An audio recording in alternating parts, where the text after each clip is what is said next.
Well, congratulations, first of all. But before starting with the match, how is it to prepare to come on court when you know there's such an important qualification, but at the same time you have a perfect record against your opponent? Well, I think it was a simple. I think as a normal tournament, you win, you're still there. You lose, you out. So not math here, but definitely I knew I just really played my best tennis against her. She was showing some good tennis this week as well, and of course I prepared that she's going to serve good, and that's what she did. Some of the games I was just pretty much watching her serves. Sandy?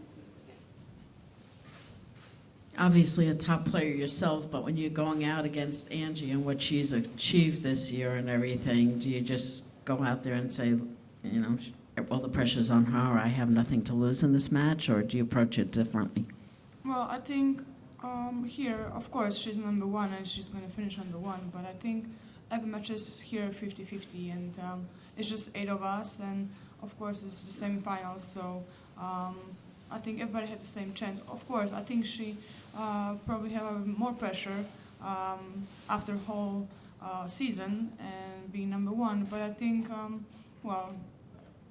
everyone can really go through, and everything is open in semifinals.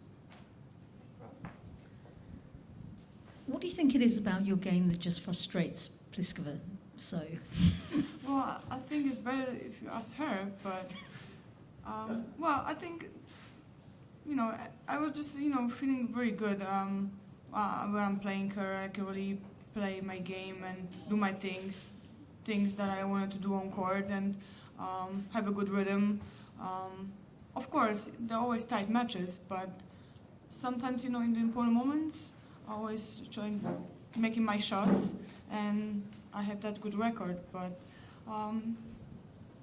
otherwise, I really, it's very hard to explain why is the record like this, especially that she's also a top 10 player. Aga, you said before that sometimes playing on this court, it can feel like you played 2 matches because of how sticky it can be and how much you have to work in order to win matches. So 3 matches into it, heading into the semifinals, how are you feeling physically? Everything feeling okay? Yes, well, I'm in one piece. I'm just, for sure happy about that. And also, I'm just very happy I could play 2 sets today as well. That helped, especially that I'm playing semis tomorrow, no day off anymore. But I'm feeling okay. Of course, those days off are much better. Remember those years that we didn't have those days in between, so that was really tough. So at the moment, I'm feeling good, and I think for the tournament, you're kind of used to that surface.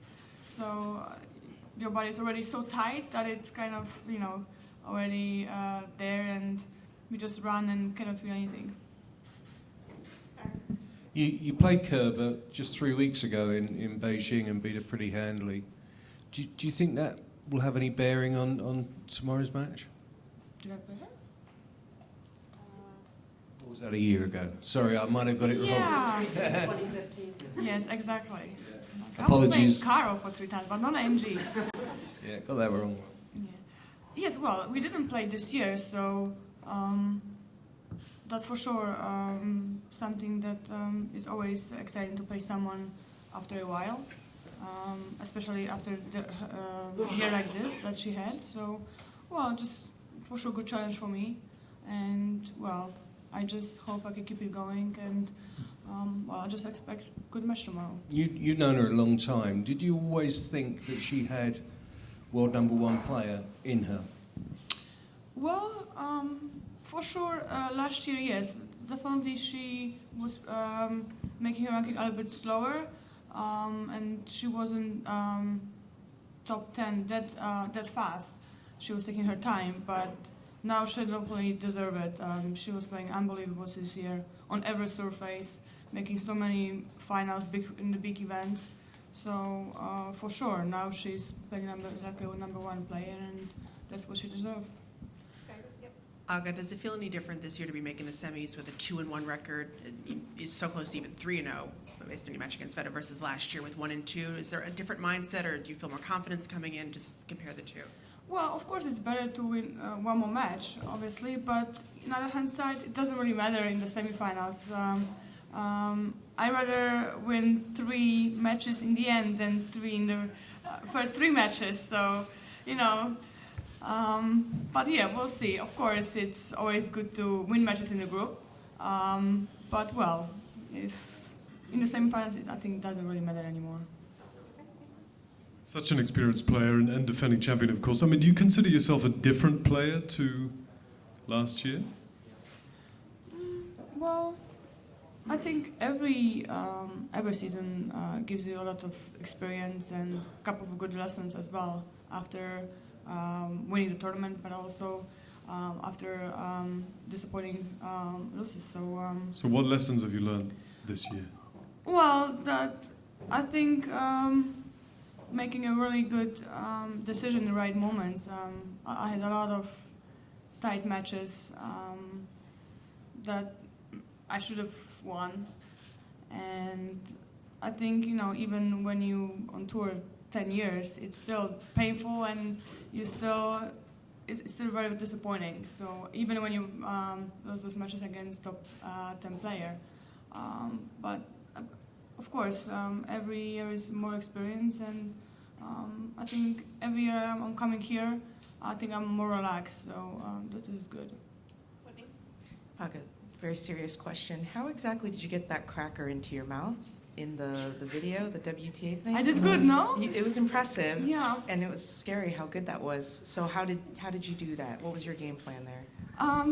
Actually, I didn't really expect I'm gonna do that, but first of all, I was surprised that we were gonna play a game like this, and I thought they're just kidding.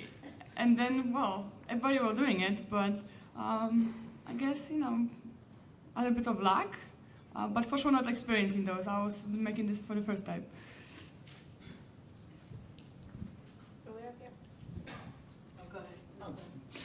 You mentioned playing Karolina Wozniak in the past few weeks, and then you were going to play Angie. So it's a bunch of good friends of yours. Many players say it's difficult to play against your friends. Of course, you have many years of experience, but how do you approach it? How do you kind of blank in the thing that you spend the holidays together sometimes and this kind of things? Well, I'm always saying that we all professionals, and we professional tennis players for years, and you know, to be friends on tour, you really have to separate those two things, on court and off the court. So that's what we're doing, and we played for 3 times in a row, but we're still friends, we're still talking to each other, and we're in touch. So just go on court and you want to win, and doesn't matter who's on the other side of the court. And then we shake hands after the match, and we came back to the exactly the same situation I was just before the match. Just a little off topic, but you know, most countries are looking for their future stars and whatever. And I know 2 Polish girls just won the Junior Fed Cup. I was wondering how well you know them at all, and how encouraging that is for the future of tennis in your country. Yes, I heard about that. I think it's a really huge thing. It's not happening every day in Poland. Well, to be honest, I don't really know those girls. I just know one that we met a couple of times at the Grand Slam, and I think she's really having a great potential. Very strong and powerful girl. So, well, if she's not gonna play tennis, I don't know who's gonna play good tennis in Poland. Any more? Okay, we've got one fan question. This is from Tiffany. If you had to wear a costume for Halloween, what would you be?